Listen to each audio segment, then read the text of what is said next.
early. We are going to be talking about peace today, man. And I'm excited for that because I feel immensely blessed as I do every day. Super thankful I'm alive. Let us work. Warning: this transmission may test your temple seal. You might experience sudden guilt for how often you trade peace for speed, emotional whiplash from your own inconsistency, and conviction that your definition of calm has been performative. If these symptoms rise, don't fix it, don't filter it. Definitely do not flee it. Face it, breathe through it, stay blissful under siege. You don't need a peaceful day. You need peace that cannot be stolen. Here's our concept overview for today. We're going to call this pressure proof bliss. This ain't about finding peace on vacation. This is about holding it during war. So, in this transmission, you will learn why most people's peace is performative and collapses under stress. Pressure bust pipes. How to separate calm from sedation and develop real composure. Why pressure is the best audit of system strength. We'll talk about how to identify your emotional fracture points before they break you, and how to codify peace that survives conflict, confrontation, and collapse. Peace too. Peace is painful. Make no mistake about it. At least the type that leads to bliss. It's time for our visual metaphor. We call this the bulletproof glass test.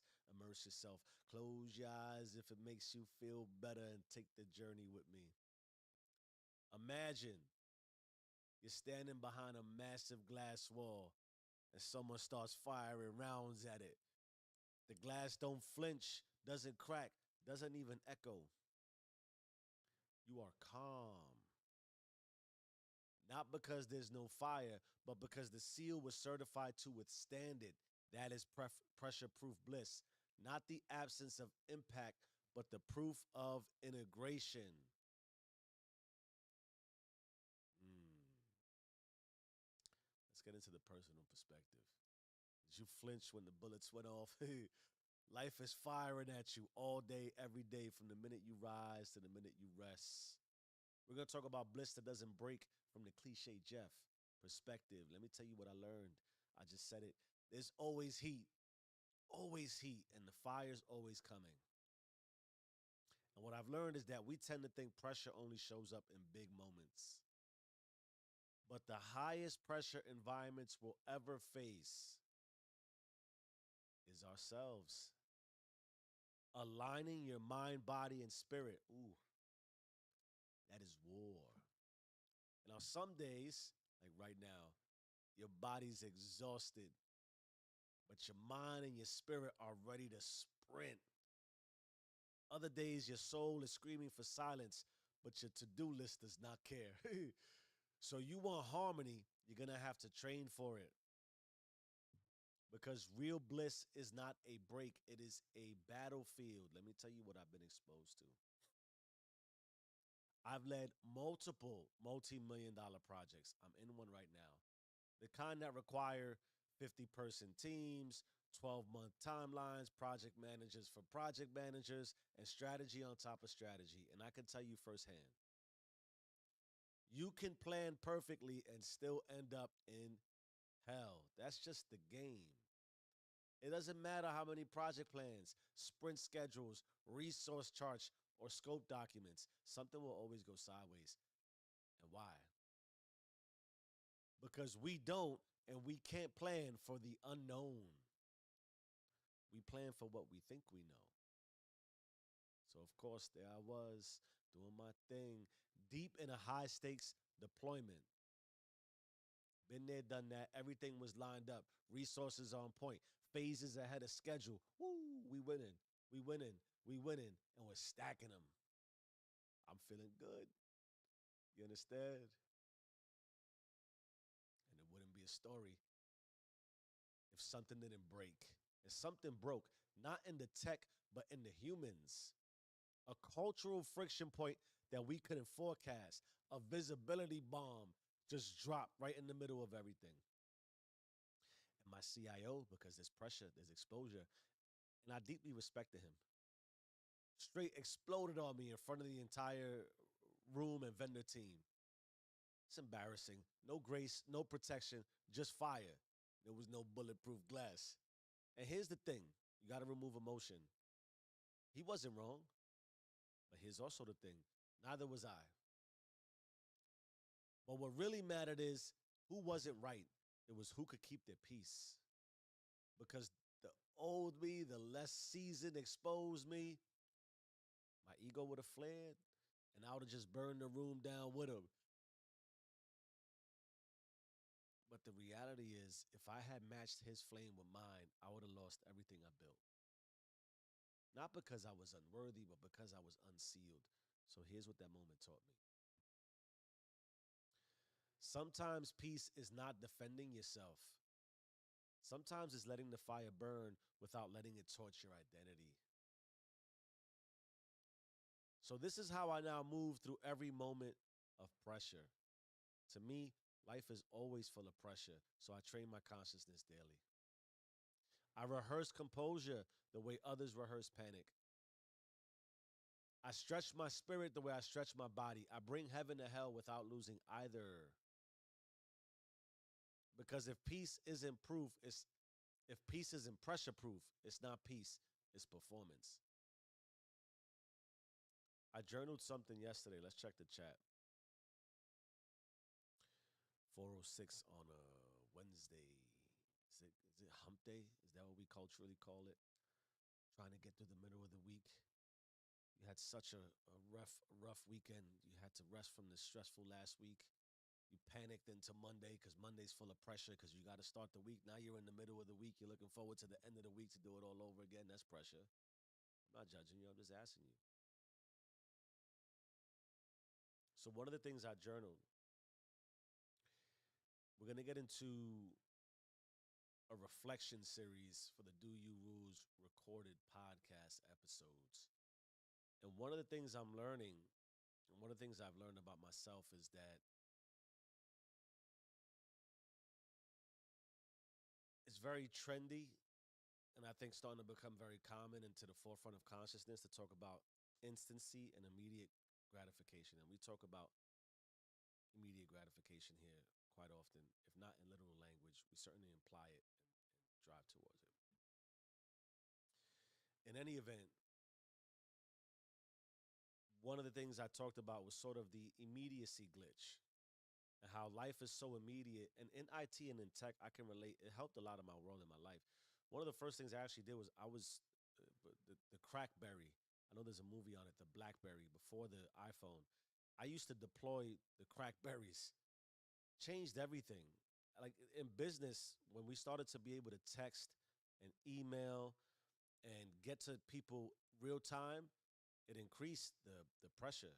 How could it not? Why? Because everything was so immediate. So there was a beauty to, yo, if I need something, I can get it faster. That's great. But there's also this huge 180 around where it used to, like, I don't know that this is valuable to anybody else, but I love reading about the evolution of even communication. I've been in the communication space as far as IT communications now for 20 plus years. And people used to send letters on, I don't know, horseback or something. You see the movies where they put a piece of mail in a bird and it flies somewhere. Imagine that. That somebody had to deliver a message and it took a week and you don't even know if the message got there. Forget about waiting for a response. There's a level of pressure there because you're trying to deliver a message. You don't even know if it got there. You don't know if you're getting a response. A week has passed, 2 weeks has passed. Imagine sending a text to somebody today and they don't respond for a week. You lose your mind. That's pressure. That's pressure. But what I journaled around the immediacy glitch, and we'll talk about it at a later date in detail, is like with anything else. As soon as we started instantly communicating, the more we instantly communicate, the more we get alerts and notifications and bing, bing, bing, bing. The phone constantly going off from the minute you wake up. Like even the snooze, the alarm is a noise. So it's constant. We're constantly being pinged all day. What that does is it dilutes the experience in that it's so immediate, it's now so expected, it loses the beauty that you can get to me at any time. It doesn't, and what happens too is we feel the need to respond as immediately as we're receiving the information. No, I promise you, there's people who text me who never get a response back. That's a response. I talked about it, or I might respond 12 hours later. Why? I'm on do not disturb. You don't. You can ping me whenever you want. You don't get an immediate response back because I'm dealing with other pressure. But also in that same way, what I'm driving towards is when we respond to immediacy so often, we make life feel urgent that we lose the emotion of urgency. Urgency, everything can't be urgent. If everything's urgent, you lose sight of what's really urgent. And now you think that you're responding urgently to everything. You dilute and you crack. You're responding urgently for something that isn't really worth responding urgently for. So when something really urgent comes up, you can't match the energy because you're so over inundated with urgency. It's emotionally taxing. Ironically, we have to understand that life is pressure filled. Like every second, I talked to somebody yesterday, blew my mind, right? He's like, yo, Jeff, I did some of the rough math. We get like 30,000 days of life. And maybe you've already lived 20,000 days of your life. That's 2/3 of your life. So the paradox of life, the beauty of life is that it giveth and it taketh away simultaneously. The past is being built in every present moment, and the future's arriving just that fast. Then you're always there. It's just happening and happening and happening. It's being given, it's being taken. It's being given, it's being taken. There's pressure when you start to look at it like that. But if we don't apply some logic, which we'll get into in the black book, to pressure, if we just feel like everything is pressure, then the real pressure that helps create us will break us because we won't be prepared for it because we treat everything with a level of pressure that isn't conducive to our internal growth. It's why I said in my perspective, the biggest thing we could do is align ourselves, mind, body, and spirit at all times. That's pressure. Okay, let's get into the black book system logic. Let us close the loop on what pressure proof bliss actually means. No poetry, just the facts. Peace is not passive, it's performance coded stillness. If your calm requires silence, it isn't sealed, it's circumstantial. You're not still, you're sedated. The second entry in our black book. Pressure reveals your actual default, not your desired one. Here's something that I think is super important that we overlook, I believe, anyway, as people. Under fire, you won't move based on who you want to be. You move based on who you've rehearsed being. You're rehearsing pressure at all times. When my CIO went ballistic, I've had multiple times. It seems like in business, especially growing up, there was more of a legacy tradition around the boss and how they were able to just kind of rain on you in a way that certainly isn't acceptable today. It wasn't acceptable then either. It was just a little more practice. So when you have leaders who spaz out on their subordinates, they're training other leaders to spaz out on their subordinates as they receive leadership position. Everybody's rehearsing and mimicking this pattern of behavior. So you think I'm gonna be calm and cool and collected when this person spazzes out on me, but look at your relationships. How do you respond to the person who you live with, your significant other, your most intimate relationships, and then expand out? That's why pressure, we got to practice pressure at all times. You think when it comes, when the heat really comes, when it rises, you're just going to show up. It doesn't work like that. You're practicing every day. The third entry. Bliss is not a feeling, it's a function. The nervous system only trusts when you consistently demonstrate emotional override. If pressure spikes and you flinch, you've programmed fear as your operator. Here's the fourth entry in the Black Book.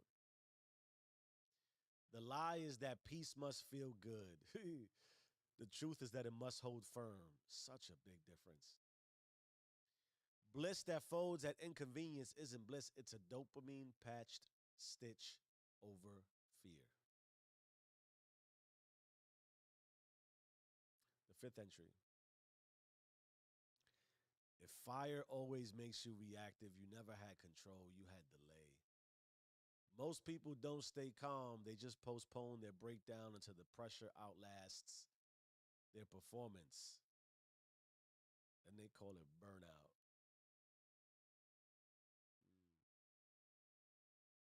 There's consequences. Here are the consequences of inaction when you don't have blissful peace. If you don't system code peace to withstand pressure, you'll panic anytime your schedule breaks, and it's breaking as we speak. You'll confuse quiet with healing. You'll snap at people you claim to love. You'll need the world to behave for you to feel composed. Everything got to go right, don't it? You'll sabotage your own authority the second tension rises. And worst of all, you'll manifest wins but collapse during delivery. You'll reach your promised land, then get evicted by your emotional immaturity. Ooh. Do those consequences hurt? 417 on a Wednesday. I'm feeling blessed. I hope you are too. Here's how to take ownership. The pressure edition. The first thing you want to do is identify your peace crutch. Where did you need everything to go right just to feel regulated? That's not peace. That's dependency with good PR. Is that you? Everything got to go just right. Everything got to go just right. That's not peace, my G. The second thing you want to do is create a pressure ritual. Instead of reacting, rehearse. For example, 3-second pause, deep breath, chin up. Train your body to pause before the nervous system pulls the trigger. Why do we reflect?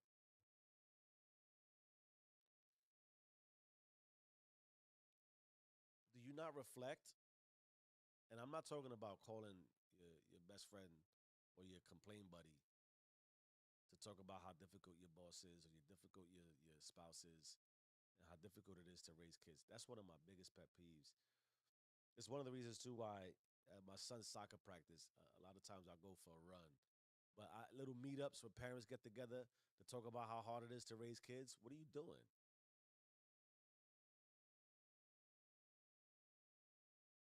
What did you expect?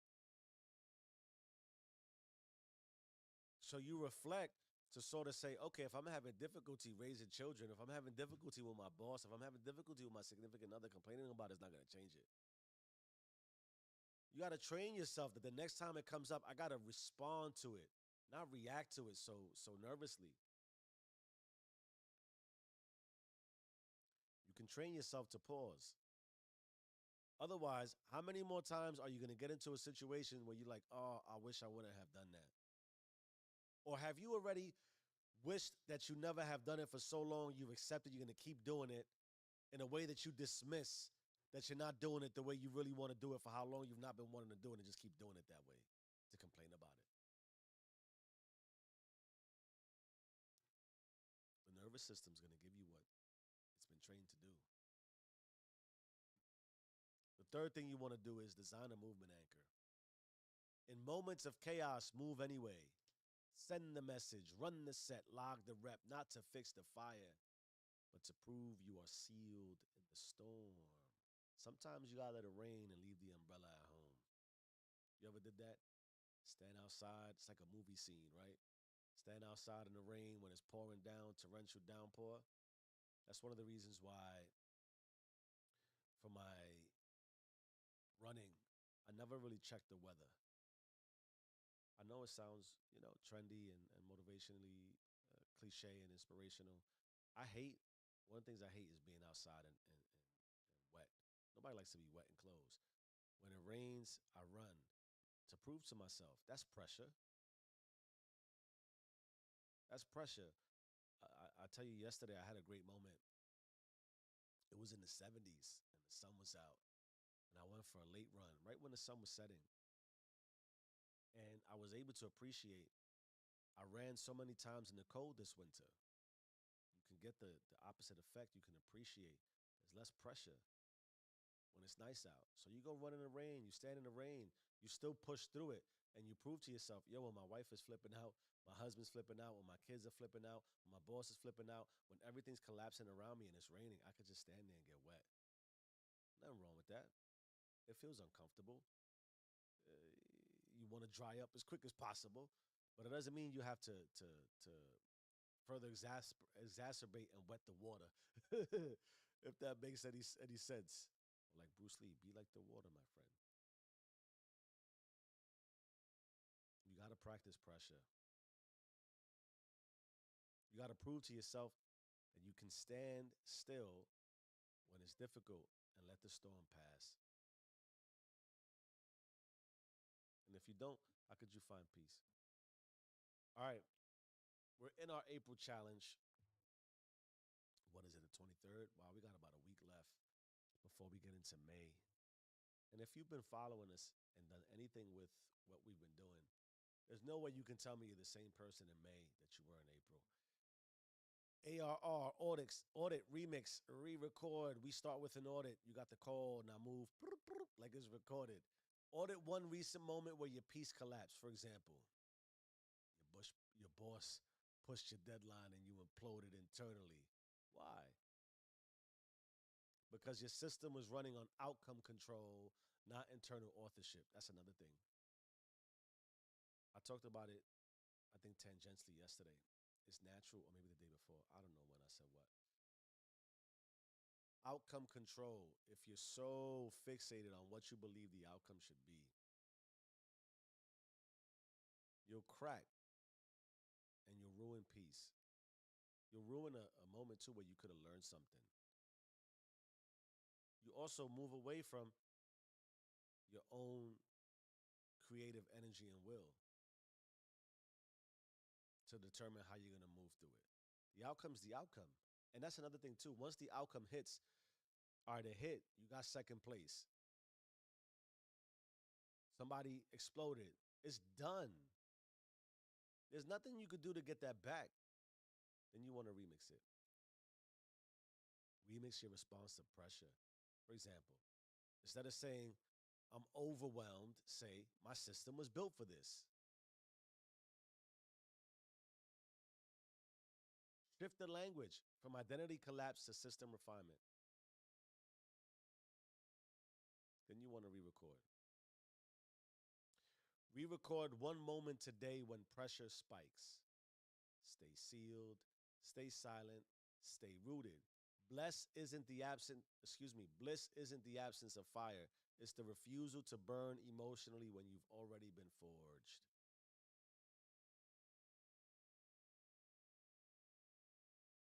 Peace, peace comes with pressure. And it takes a lot of pressure too to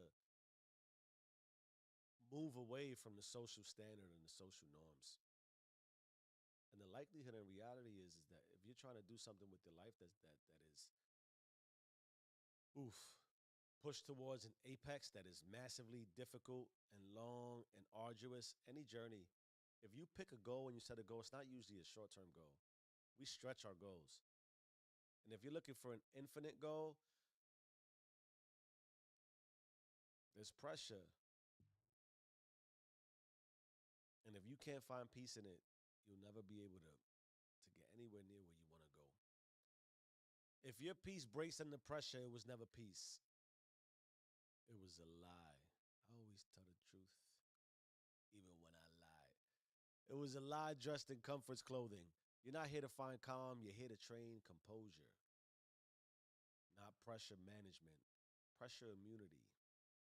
So own the system or get erased by the pressure. You either run the system